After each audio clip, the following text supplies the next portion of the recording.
Welcome to episode 117. Are you ready for the adventure of a lifetime? No matter your destination, the travel specialists at 3D Travel Company are there to help.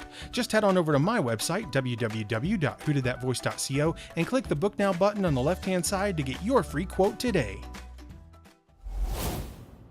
Welcome to Who Did That Voice, the show where we take an in-depth look at voiceover. And now, here's your host, Trenton Larkin. Hello everyone and welcome back to the show. Today's special guest is the voice of Pam Poovey from Archer. Here are a few clips and then an interview with today's special guest. I hope you all enjoy. Oh my God, Pam, you look amazing. Really? Well, a lot of that's muscle. Let's hope not. Because you get pretty strong arms growing up on a dairy farm. A dairy farm? Yes, it was called Butterfat Ranch. No, And they had a big cheese rodeo. it was Poovey Farms. Ah! What the? Hey, sleepyhead! Welcome to Texas! Already? Now sit back, relax, and enjoy the show. Hello everyone and welcome to another episode of Who Did That Voice. Today I am super excited to be bringing you a distinguished guest from the Fox Emmy Award Winning show Archer. Today we are speaking with Amber Nash. Amber, thank you so much for joining me on the show today. Of course, thank you. Well, Amber, the very first thing we love to do when we have a special guest on the show is to get to know them. So tell me about the little girl Amber Nash that grew into the beautiful woman she is, and how did she become an actress? Oh my gosh, what a story! I grew up in the suburbs of Atlanta, Georgia, in a little town called Lilburn, and I was the youngest in the family. I have one older sister, and my parents are still married. They've been married over 47 years. I think they're about to have their 50th in a couple years. Congrats! And I know it's incredible. Huge. They're crazy. We love them. And I was always kind of surly, and I was always, every picture of me as a kid, I'm like frowning and mad about something. And I was always getting in trouble for talking in class, and obviously a class clown. I think I realized that I was funny because I used comedy to survive, because I wasn't like the most attractive kid or the most popular kid or the most athletic kid. And I was like, I got to get friends. And so I started screwing around and making people laugh. And that's how I found my comedy voice. That's awesome. Yeah. And then after that, I decided, I never even thought acting was a possibility for a career. And I got a degree in psychology, and I went to Georgia State University, got my degree there, and then went into social work, because with a bachelor's degree in psychology, that's really all you can do. And then through doing that, I was like kind of bored, and I needed an outlet, and I found an improv theater. I'd never seen improv before, and a friend of mine was like, "Have you seen improv?" And I was like, "No." And so we went and saw a show, and I fell in love with it, and I signed up for classes that night. And that's kind of how my love of performance started. I'd done some like school plays and stuff like that, but I never really thought of it as a viable career, because it just wasn't my family's not an artistic family by any means. And so then after that, I quit my real job after I started doing some improv and started gigging as an actor, and started working at the theater I still work at today, Dad's Garage Theater in Atlanta. And that's kind of how the whole ball got rolling. Oh, that's fantastic. Well, as a child, when you watched cartoons, were there any that really influenced you, just funny voices that you really attached to or loved as a kid? Wow. As a kid, I loved Scooby-Doo. Scooby-Doo was probably my absolute number one. I also loved the Flintstones, and I think I loved the Flintstones because it was like, I don't know, it was kind of surly, because Yeah. it was, created as an adult show. And I loved Woody Woodpecker, but my mom hated it, so I wasn't really allowed to watch it. Okay. And that always makes something a little bit more exciting. We're not really supposed to be watching things. Yeah. I'm such a rebel. Yeah. I'm watching Woody Woodpecker. I know, right? Oh, I loved it. And so a few years back, there was a rumor going around that Seth MacFarlane was going to reboot the Flintstones. And I got so excited because I was like, man, I was born to play Wilma Flintstone, and I would die for that role. That And then be I epic. think something happened. He was planning on doing it, and then Hollywood things go wrong, and it might come back up again. But I was so excited by the prospect of that. That's fantastic. Well, I had heard they were going to maybe make a live action Jetsons, which that hasn't happened yet. But like you say, Hollywood, things happen. Wow. They come and go. Rumors, right. So. A live action Jetsons would be so awesome. It would be epic. But anyway, so getting back into your acting career and things, what would you say was an influence for you to become an actual actor? I know you said kind of some of the improv and all of that, but were there any actors in your life, male or female, that kind of inspired you and you were like attached to growing up into your teens, adulthood? Wow. I think that, being a kid watching television, I really loved Lily Tomlin. Okay. Because she was just kind of, she just basically did whatever she wanted, and she was funny, and it was cool, and it was okay for her to be funny. So as far as that goes, like watching somebody on TV, but then in my own life, when I started to get older and saw, like, I had some really cool theater teachers. I lived in Glendale for a short period of time when I was in high school, and I had a really cool theater teacher there that was out. He was out of school for like a few weeks in the middle of the year, and everybody was like, what was he out of school for? And he came back with hair plugs, which I thought was just so LA. That's so funny. Yeah, but so I had some teachers that really kind of helped me like understand the joy of acting, and particularly of improv. That teacher in Glendale was the one that introduced me to improv as an art form. And then when I found Dad's Garage Theater, I met so many people that were just kind of screwing around doing what they wanted, and not necessarily making a living as an actor, but making a living as an improviser, which is even crazier. It's like making a living as a stand-up, Yeah. And so I was really inspired by a lot of those people who showed me what it looks like for somebody that was a little bit older than me to be successful in their own way, still struggling and gigging, getting from paycheck to paycheck, but showed me that it's possible and it's something you can do. And so that kind of gave me the push I needed to be brave enough to be like, you know what, I'm going to quit my job that pays me real money and try to be an actor. That's awesome. Well, sometimes it just takes that little bit of a push, like you said, and that little bit of a thing to say, wow, I now have hope to know this could really be something for me, so that's fantastic. Absolutely. Well, what has it been like for you, Amber, to voice Pam Poovey now for 9 seasons and counting on Archer? It's been really incredible. Like, I got so lucky. I always say this, that if I didn't work on this show, I'd still watch this show and be a fan of it because it's so incredible. And particularly with Pam, I went back and read the pilot episode about a year ago now. And when they introduced Pam, they introduced her as Pam, the mousy director of HR. And the idea that Pam could be mousy is like so far away from the character that we know today. And it's been such a joy, first of all, to have a job for 9 years as an actor is incredible. That's one thing, right? But then to watch this character kind of evolve into from a mousy HR director into this kind of badass character that can do absolutely anything, it has really been quite a joy. And the other thing I've really, really come to appreciate is that Pam as a person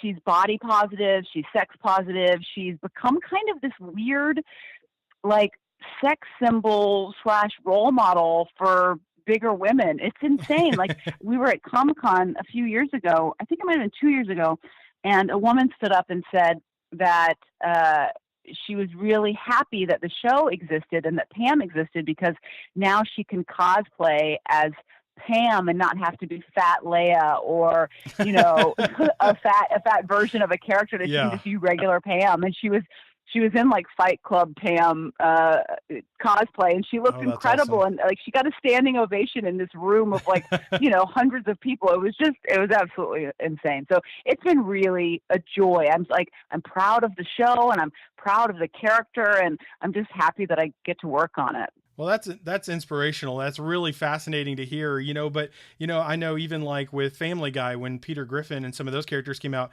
it gave guys that were bigger build the opportunity to dress like Peter Griffin and not, like you said, have to be the fat Han Solo or something, so it's totally, it's amazing how some of these newer shows are, yes, they're quirky, funny, and way out there with how they present themselves, but they have some like rudimentary concepts that really hit home with the general public, male or female. Absolutely. And the other thing too that I love about Archer is that at the end of the day, everybody is terrible. They're all terrible, terrible people, but they all like truly love each other and watch out for each other in their own very weird, messed up way. And so there's always a bit of heart, because otherwise I feel like, you know, even in the craziest shows, if there's not some heart, then nobody's going to care about this character. So to find a way to care about an animated character is just a testament to the writing, you know?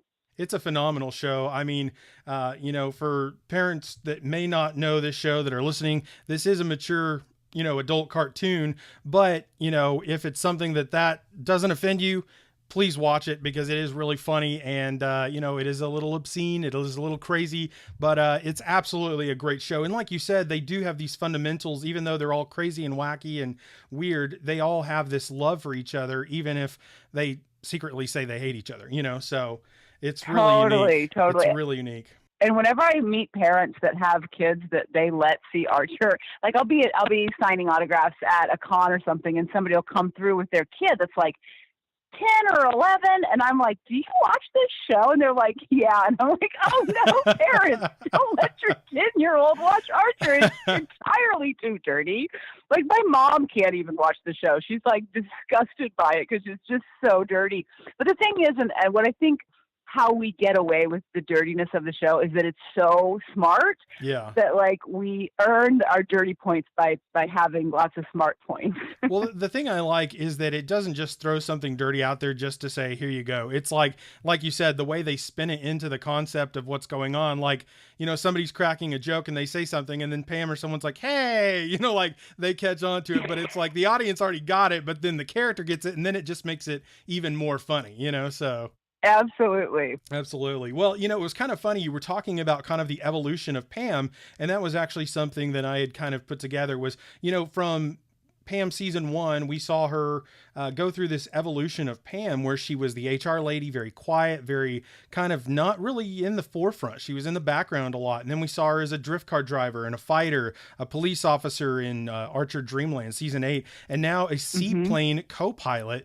And like you said, it's been amazing to see her grow, because she went from this character that I felt like could have maybe not continued through the show, but she grew into this like leading lady. She really did. She blew from this like last of the mainstay characters to like second in command almost. She's grown so much, and it's been really awesome to see her develop the way she has. Absolutely. It's been like, it's absolutely incredible. You're totally right to watch her become the person that she is. And you were talking about her being the co-pilot for this season for the seaplane. And it's so funny that whenever something big happens, because, you know, Archer was pretty much kind of business as usual for the first 4 seasons. And then Vice happened, which was like a big shakeup, and people either loved it or hated it. It was very divisive. People were like either totally into it or totally not into it. And now things are different all the time. So things are just, people never know what's coming. Yeah. But what's fun is, as an actor, we always get a call if there's going to be a big change before we start recording. So Adam, who's the creator, and he also writes pretty much all the episodes. He called us before Dreamland, and he told me that my character was going to be basically gender neutral, and that the character was based on Russell Crowe from LA Confidential. And so as an actor, funny to have been playing this character for so long, and then to get that as an inspiration is like so cool and so fun, and just like, you know, you never get bored. And then this season, they told me that Pam was basically like, she was Archer's Chewbacca, and they sent me a picture of Pam, and she's giant. Like, she's so much bigger than everybody else in the episode. She's like 7 feet tall. And it's just like, well, why? It's so ridiculous, but it's so much fun. They can do whatever they want, and they get away with it. It's wonderful. It's so funny that you said that, because I kept thinking, dang, does Pam look taller in this season? Because like, I thought she was about the same height as everybody. Now she's towering over. I'm like, man, maybe I missed something before. But and I I think that's kind of their plan, right? Is it's just like nobody really notices it right away, but it's just kind of in the back of their head, kind of gnawing away, and then they're like, "Wait a minute, this character's entirely too big." I think she was even broader shouldered. She doesn't seem to be very heavy set in this one. She seems to be more fit and kind of in shape. Muscular. But she was like, she seemed broader shouldered and like taller, and I was going, wait a minute, you know. But that is funny. And then with Dreamland, it was funny that you mentioned that, because I kept thinking it was weird when she would have those scenes with the all the Asian girls, the slave girls they had rescued. Yeah. And I was like, she would have these scenes where she would be like thinking 1,000 years into the future, and she'd be like bald, kind of with the U-shaped balding going on like a guy. And I was going, I was like, is she a girl or is she a guy? Like, I couldn't tell like if they had changed her or if she was, like you said, gender neutral. So that was, I'm glad you clarified that, because there were times where I was like, is she a girl in this or is she not? Because I don't know. Right. But because then actually, they hinted at the fact that she had fathered all these kids, that were graduating and all this stuff. And the funny thing is, they said when they were designing the character for Dreamland, they gave Pam like shorter hair, like a man's haircut, but then they kept trying to figure out what was going on with her face. They couldn't quite get it right. And it's because they left lipstick off of her, and so it wasn't looking right. So they were like, screw it, just put lipstick on her. So it's just like, who knows what's going on. That's so funny. Well, I tell you what, the creators, Adam does an amazing job with the scripts, and you guys do an amazing job portraying the characters that you play. I cannot wait to see more of season 9. Episode 1 was super fantastic. What do you think we can expect to see from Pam in season 9, Amber? It's so exciting. I'll say as an overall real quick that it's because last season Dreamland was really dark. It was noir. It was a lot more serious. Yeah. And this season's back to like bright, over the top, big, funny jokes, like big Archer. Like when I first started reading the scripts for this season, it just made me want to go have a Mai Tai. Like it's just so tropical and so beautiful. And Pam is basically, her and Archer are based, like you said, she's his co-pilot, and in the plane and on the show, she's basically his right-hand man this whole season. So it's really fun. And so they get into, I always loved in past seasons when Pam and Archer would like, Southbound and Down, when they had like the road trip and in season 5. And like, I just always loved them as a duo. Yeah. And we get to see a lot of that this season. So they get into a lot of trouble, and Archer's always giving her a lot of guff, and Pam's always just taking care of business and solving the problems that Archer creates. And another great thing, which you saw in the first episode, is that there is not a Krieger this season. The actor Lucky Yates is playing a talking bird named Crackers. Yes. So there's a brand new character, which is super fun. And so he kind of rounds out the trio of those guys. Well, when you were talking about a colorful season, I was like, absolutely. It's a very eye-popping colors, like, when they're flying off in the seaplane and you see the beautiful crystal water and the beaches and the trees, and it's just like, wow, this is gorgeous. But, the thing that I thought was hilarious was, we had gone from all these seasons, 8 seasons. Well, season 8, Dreamland, Lucky Yates' character was a little different, but he was still kind of originating into that German scientist kind of thing. But I thought it was kind of odd that Lucky Yates went from being the German scientist to the Scarlet Macaw named Crackers, because I was like, wait a minute, this is freaking hilarious. And he is super brilliant, like colors, and it's like super eye-popping and catching, and then he talks and people are like, oh my gosh, it's a talking bird, like Cheryl's freaking out. And it's just well, I think she actually goes by a little bit different name in this. She's actually Charlotte Vandertunt in this one, but it's just it's hilarious to see how they have continued to reinvent Archer and bring it back time and time again and keep it fresh and keep it interesting and not keep it stale. But I did love when they came back and they renovated their offices, but they renovated it after Vice the exact same way, including bloodstains, whatever was in the office, identical. And Miss Archer was just like losing her shit, she was just going. Yeah, I like, know. I what? love that too. That's just so the sense of humor of Adam and Matt, who's the executive producer. Like that's what they would do if they had the money in real life, like just screwing with people, the best way they know how. I just, that's so their sense of humor. It's great. It is. It absolutely is. But, you know, talking about a variation in characters, we also get to see Chris Parnell actually switch into the German character in this one, which, you know, he seems a little ominous, a little suspicious. So I'm sure we could expect to see some mayhem from his character this season, which is really cool that everybody's kind of getting to change it up a little bit and get to try on some new shoes, even though it's the same characters in essence, in heart. Yeah, it's so much fun. And like, I remember when Lucky was doing last season, when he was doing so much German, he was like he was getting sent his lines in German by a native German speaker so that he could practice them, because he didn't speak German, so that he could get his lines across. And I'm wondering if they're doing that with Chris this season. But like to be able to jump into stuff like that, and like it's just crazy. Like I had to do speak in Mandarin a bunch in last season, and it was so hard. I'm the worst with languages. Like I'm the worst person they could ask to do that, because I'm also like really bad with accents. But yeah, it's so cool. It's so challenging. So you're not just doing the same thing year after year. You're getting to explore and try new things, and it's really fun. Absolutely. Well, you know, one of the things I love that Archer and Pam's plane is called Loosey Goosey.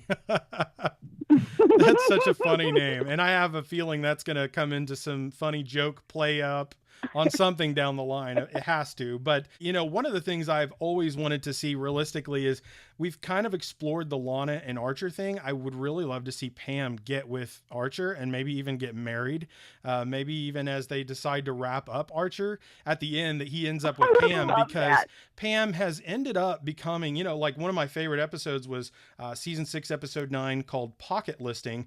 They were showing a mansion around, or they were showing, Cheryl's, she goes by so many names I get confused. Cheryl was showing her mansion around as if she was a realtor, and Pam and Archer have this epiphany that they are both each other's best friend. And then he's like, wait, what about Cheryl? She's like, okay, you're my second best friend. But, you know, it was that moment where I was like, aw, you know, because they had developed this relationship from this HR lady that was very distant to Archer to they've almost become like best friends / we'd be together if it wasn't for Lana. You know what I mean? So I would love to see them together and have some kids or something at the end. That'd be really cool. Oh my gosh, me too. I love the idea of the whole show ending with a big dumb wedding episode.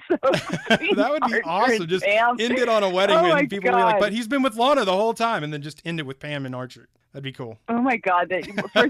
For the last season, every episode should be a different way that the show ends. So it's just 8 different endings. Yeah, that would I'm going to pitch that to Adam. Well, if Adam needs any help, y'all can call me up. I'd be more than happy to help write. That's great. But that's fantastic. I mean, they've done so many twists and turns, things that we would not expect. And Dreamland was definitely, I think, the most twists and turns that we've expected so far, that we didn't necessarily expect so far. And I think we are going to see some amazing things from just seeing what I've seen in season 9, episode 1. I think we're going to see some amazing things come out of this season, and I cannot wait to explore more of Archer Danger Island. Yeah, it's very kooky. It's very like, what was the show with Baloo, the big, what was it called? Tailspin. It's very Tailspin. I feel that. Yeah, that's kind of what I felt. Yeah. Yeah. With the Tailspin, Gilligan's Island, like all the kinds of hijinks that you can get into on an island. They're all explored. It's so fun. That's so awesome. Well, Amber, it has been so awesome getting to chat with you this evening. I've got 2 final questions for you, and we will wrap this interview up. Are you ready? Yep, I'm ready. All right. So, Amber, what is the advice that you would give to an aspiring actor or actress who might try to pursue an acting career, especially in the niche of voiceover? I think that it's tough, and I was told that too early on, that it's a tough business to break into, and it's true. I was just really lucky that I was able to work with Matt and Adam, and they keep hiring me for other jobs. But just like every other actor, I'm constantly auditioning and constantly not getting the role. And so you have to be strong.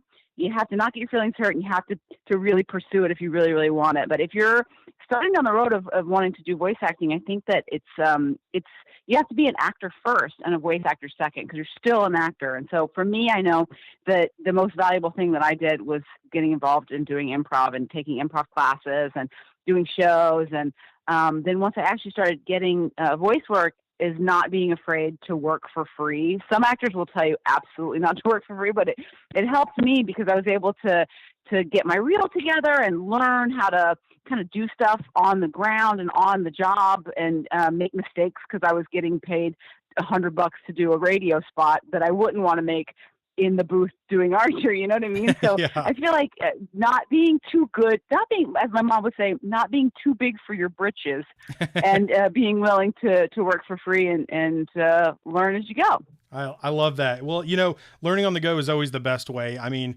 hands-on is always the way that I learn best. So I love that advice. And I think it's definitely solid for any aspiring actor or actress who hears this and is especially a fan of Archer and Pam's character specifically. I think this will resonate with them immensely. So thank you so very much, Amber. Of course. And Amber, the last and final question I have for you today is, what is the legacy that you want to leave behind? Oh my God, that's a heavy question.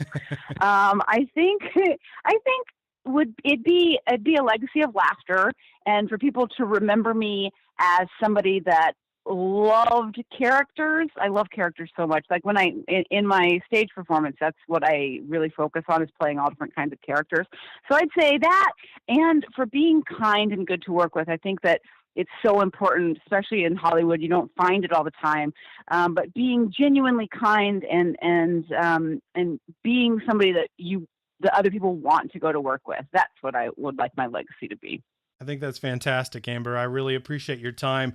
I cannot thank you enough for how valuable your time is to have spared a few moments with me this evening. Thank you so much. It's been a real blast. Absolutely. Well, Amber, it has been an absolute honor and pleasure having you on the show this evening. Would you please give us a special closeout as Pam Poovey from Archer? I absolutely will. Holy shit snacks. Thanks for listening. This has been Amber Nash on Who Did That Voice? Well, everyone, I sure hope you enjoyed today's episode with Amber Nash, the voice of Pam Poovey from Archer. And if you did, please find me on Facebook, Twitter, or Instagram by searching Who Did That Voice. I would love to hear from you. A question you might ask yourself is, where can I listen to Who Did That Voice? That's an excellent question. You can hear us on iTunes, Stitcher Radio, TuneIn Radio, YouTube, and our website at www.whodidthatvoice.co. Click the episodes tab and listen away. Well, everyone, that's all the time we have for this episode. Join us next time for our special guest, Cam Clark, the voice of Leonardo from the 1980s Teenage Mutant Ninja Turtles. You won't want to miss this episode. Hey, do you ask yourself who did that voice? Well, if you do, go to our website, www.whodidthatvoice.co, and click on the Episodes tab. Choose an actor, pick their name, and see pictures from the different characters they've voiced in their career. Thank you for joining us today. We'll see you next time for more discoveries on Who Did That Voice.